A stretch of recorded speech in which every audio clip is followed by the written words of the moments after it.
try a more direct approach of the Golden Cat mission. Co-creative directors Harvey Smith and Raphaël Colantonio are here to walk you through it. Okay, so this time the player has done a different sequence leading through the streets leading up to the Golden Cat, and it has come in through the rooftops. It's a lot of vertical movement in the game, a lot of mobility.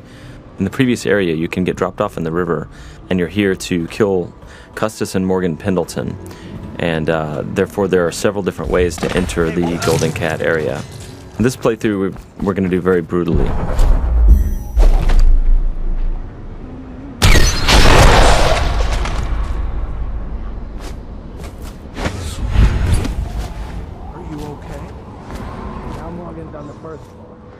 Need to get the men in position. The Ivory Room. All I can tell you is it's very heavily soundproofed. I'll leave the rest to your imagination. Custis is easier at the moment. Some night you just... Why would anyone pay for that? Rats, plague, elixir, bunch of crap. Huh?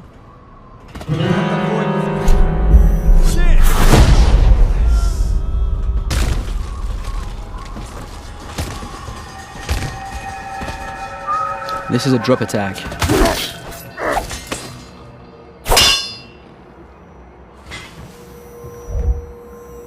Talk to that nice girl again. The one I told you about. But you're at the Golden Cat, right? Yeah.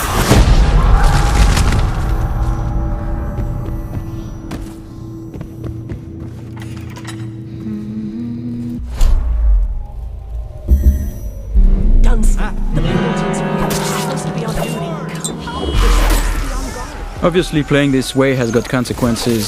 Some of them is that we track the number of death and innocents that the player kill, and this derives the ending, but also derives some of the little story beats all along the game. And besides, playing this way is actually very consuming in terms of resource. So the player uses those resources like powers and his mana and his health potions, and he has to use them carefully.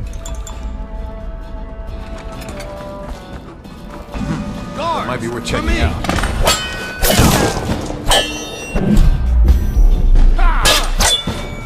Take out his legs!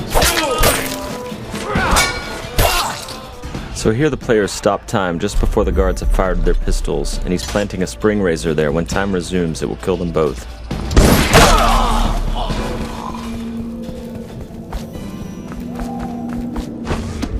By the outside!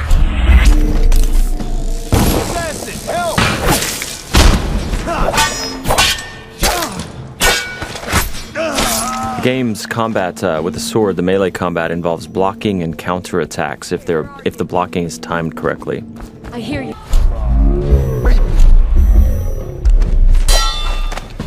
I'm a fool.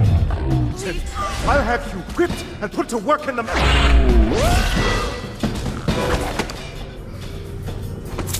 So both targets have been assassinated.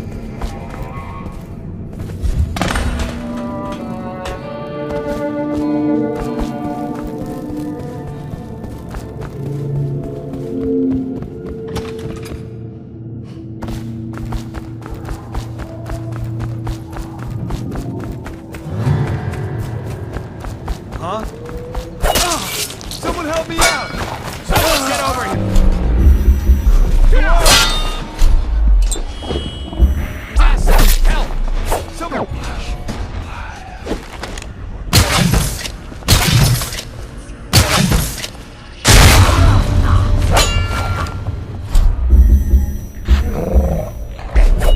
The player's summoning rats. Once the rats are in the world, they're like little AIs. So sometimes the guards win, sometimes the rats win.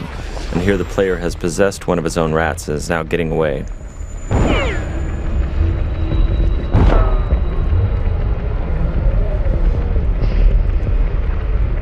And that's the end of the violent, messy playthrough of the Golden Cat.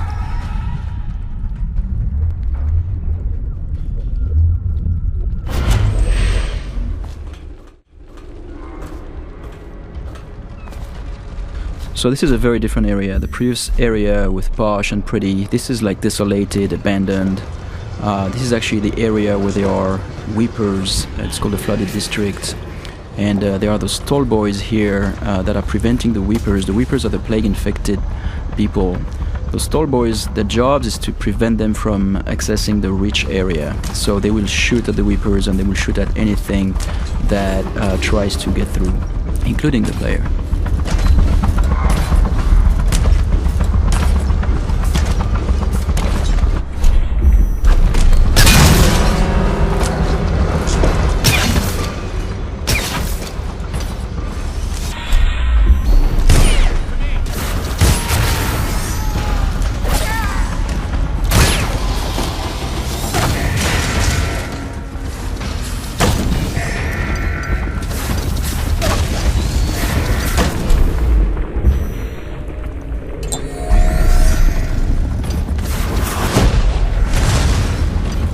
Here we're using Wind Blast to bounce back the arrows at the tall boys.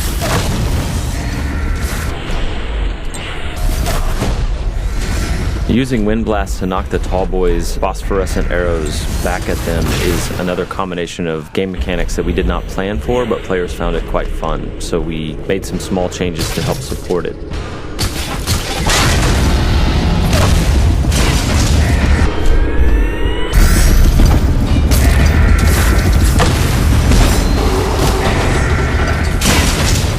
These Stilt-Walker Guards, the tall boys as they're called, have vulnerable tanks of whale oil on their backs that they use for their incendiary arrows. And so periodically the player is shooting at those tanks, stopping time, trying to get behind them.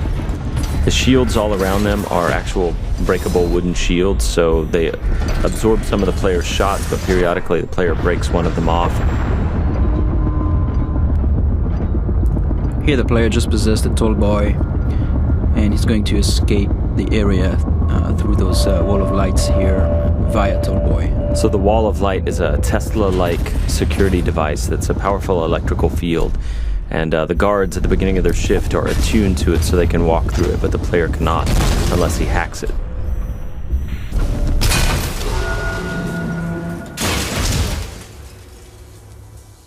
Thank you for watching. For an alternate approach, check out youtube.com/Dishonored or Dishonored.com.